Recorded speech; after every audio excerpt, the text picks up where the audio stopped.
A história de Mark Zuckerberg é, no fundo, a história de como uma ideia, que nasceu num dormitório de faculdade, mudou completamente a maneira como o mundo todo se conecta. Então, o que a gente vai fazer aqui é mergulhar fundo nessa jornada, a ascensão, as polémicas todas e o que o futuro reserva para este império global que ele criou. Para começar, olha só este número que praticamente define a nossa era. 4,7 mil milhões. É essa a quantidade de pessoas no mundo que usam redes sociais. Para se ter uma ideia, isso é quase 60% de toda a população do planeta. É um ecossistema digital gigantesco que, vamos ser sinceros, mudou para sempre a forma como a gente interage. E é aqui que a coisa fica interessante. Pensa nas plataformas mais famosas. Pois é, 3 delas, o Facebook, o Instagram e o WhatsApp, são, na verdade, de uma única empresa, a Meta. E no centro disso tudo, um único homem. Ok, então vamos voltar ao início de tudo. A nossa história começa num lugar bem conhecido para lendas da tecnologia, a Universidade de Harvard. E olha, antes mesmo de existir o Facebook, já havia um projeto bem controverso chamado FaceMesh.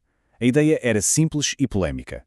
Os estudantes podiam votar na beleza dos seus colegas. Foi, digamos assim, um primeiro sinal, um sinal bem polémico do que viria pela frente. No comecinho, a grande parceria de Zuckerberg foi com o brasileiro Eduardo Savarino.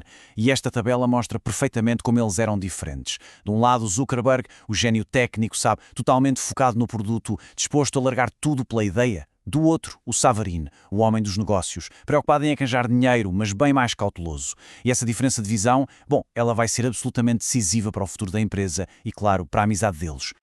E para ter uma noção de como as coisas eram, olha só esta citação do livro Bilionários por Acaso. Ela mostra a primeiríssima impressão que o Savarino teve do Zuckerberg numa festa de um clube de elite lá em Harvard. Ele basicamente olhou para o Zuckerberg e pensou: quem é este cara esquisito e deslocado? Mal sabia ele que estava a olhar para o homem que ia construir a maior rede social do planeta. Dá para sentir o quanto ele foi subestimado, não é? Então, o que acontece a seguir? Zuckerberg larga Harvard e vai direto para o epicentro da tecnologia, o Vale do Silício. E foi ali que aquela startup de dormitório começou a virar um monstro, uma força global. Foi o início de um crescimento tão rápido, tão explosivo, que pegou todo o mundo de surpresa. Chegamos a 2012, um ano-chave. O Facebook abre o seu capital, entra na Bolsa de Valores. E o resultado? A oferta pública inicial arrecada 16 mil milhões de dólares. Naquela época foi a terceira maior da história. A mensagem era clara. O Facebook já não era só uma rede social, tinha virado um gigante financeiro com um poder de fogo absurdo. E o que se faz com tanto dinheiro e poder? Bom, o Zuckerberg fez uma jogada de mestre logo naquele ano. Comprou um Instagram por $1.000 milhões. Muita gente na época achou uma loucura pagar tanto por uma empresa que nem dava lucro, mas o Zuckerberg estava a ver outra coisa. Ele estava a ver o futuro. Ele não estava a comprar só uma app de fotos. Estava a comprar o domínio do mundo visual e, mais importante, a eliminar um concorrente perigoso antes que ele crescesse demais.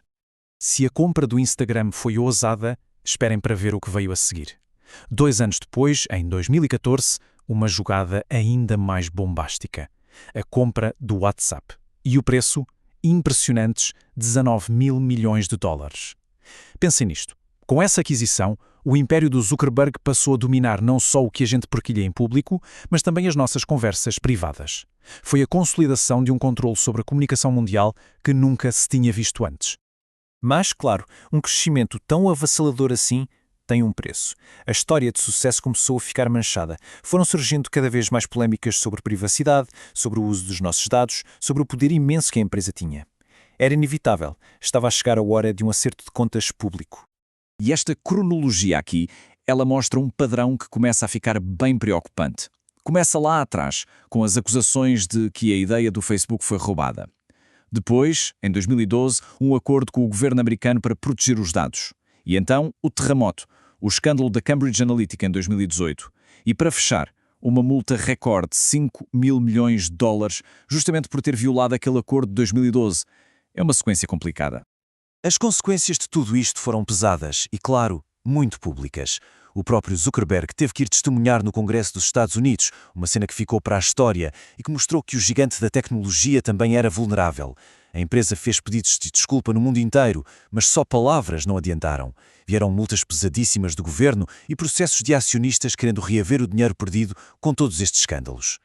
Com a reputação em xeque e a pressão pública a aumentar cada vez mais, o Zuckerberg percebeu que precisava de uma grande mudança de rumo. Ele começou a tentar redefinir não só a missão da empresa, mas o seu próprio legado para o futuro.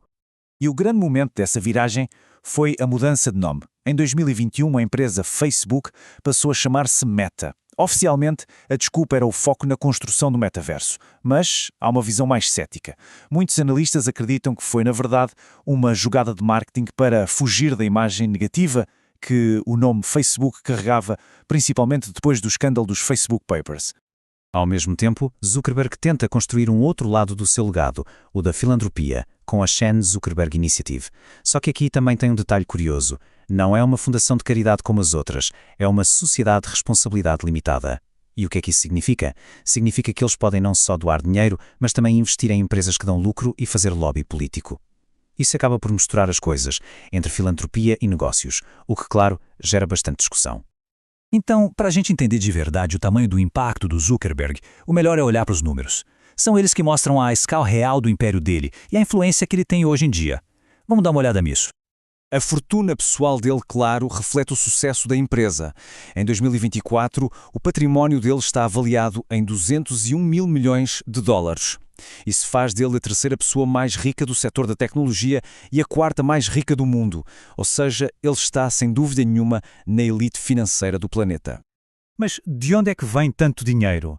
Este gráfico aqui é chocante de tão claro. Praticamente todo o dinheiro, estamos a falar de 99% dos quase 134 mil milhões de dólares que a Meta fatura por ano, vem de um único lugar: publicidade. O modelo de negócio é até simples, mas é incrivelmente poderoso. A nossa atenção é o produto que eles vendem. E tudo isso nos leva à pergunta final, não é?